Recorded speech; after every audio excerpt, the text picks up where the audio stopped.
What's going on? Hope you're doing well today. It's nice and early in the morning. I'm sure you could hear the birds chirping.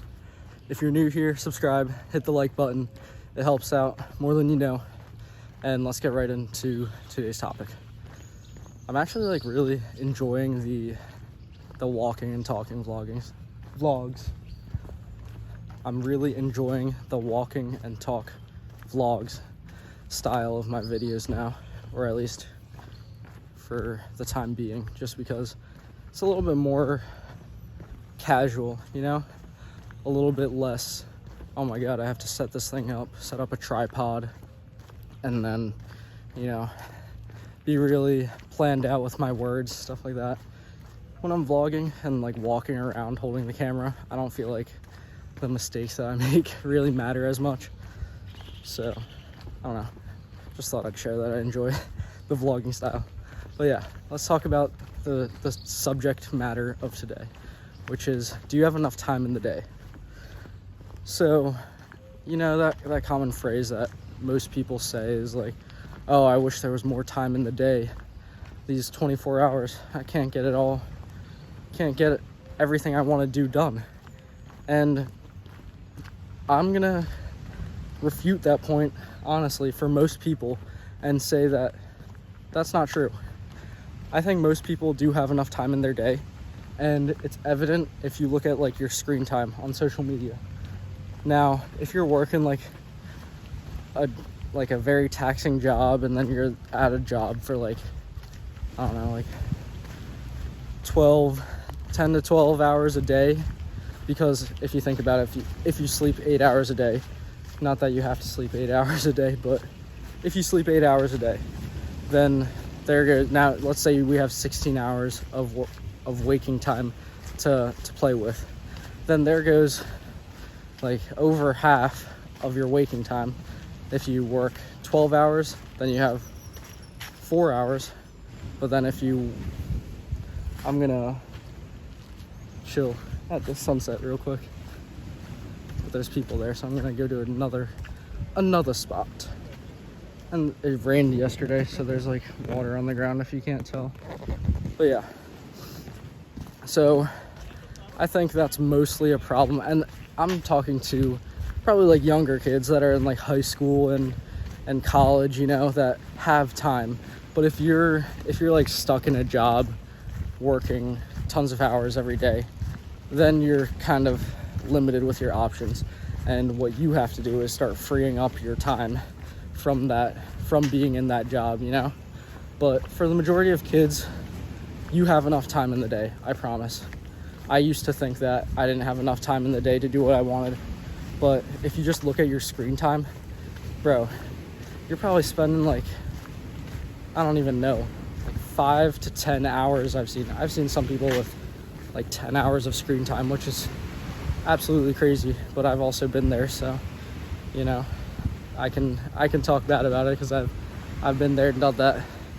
But if you just look at that, and I think it's more of a problem of priorities. You don't know what your priorities are, so you're basically spending an unnecessary amount of time on things like social media and things that don't matter and things that aren't contributing to your goals, right? So as long as you just reprioritize, and I guess the phrase that I've heard is build a bigger plate, which I don't know if that's the right term, but I think that it's important to just reorganize your time, reprioritize your goals. Be okay, what's actually important to me in this time and what's not. Sorry, there's a big ass tractor coming by over here. Alright, so I'm just picking up the video again because there was a tractor going by on the beach that was making it hella loud, so I couldn't really record because you probably wouldn't be able to hear me. He was leveling out the sand, But yeah, back to what I was saying. The main issue is prioritization, right? You don't know what you actually want.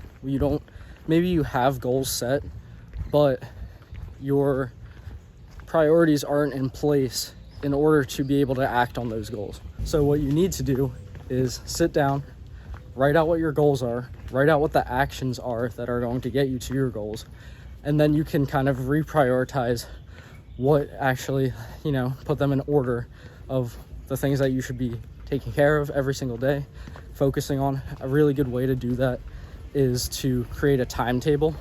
That's one thing that I've done personally, is like I write up the ideal schedule for myself every single day, or a daily schedule for myself. So that includes like going to the gym at 6 in the morning, so like 6 to 7:30. I guess this is here, but say like back in Pittsburgh, so I would go to the gym since it opens at 7. Gym from 7 to 8:30. 8:30 to 9:30 I have for like breakfast and showering, getting ready for the day. And then from, where am I at? 9:30. From 9:30 to 10, I have that blocked out to read. 10 to 10:30, I have that blocked out to journal. And then 10:30 till like 1. No. And then 10:30 till 12, I think, I have to make a video. Good morning. Good morning. And then from 12 to 1, I have set out for my lunch. And then, 1 to like 6 is when I have time to set out to work on like my businesses and stuff like that. So that's kind of how you get things done, is you prioritize what you want, make sure that those destinations, make sure those destinations are clear, because then if you don't actually know what you want, then how are you going to be able to get there, right? Because if you have something completely defined, then you can break it down further into the steps that you'll need to do in order to get to your end goal. So thanks for watching. I'll see you next time.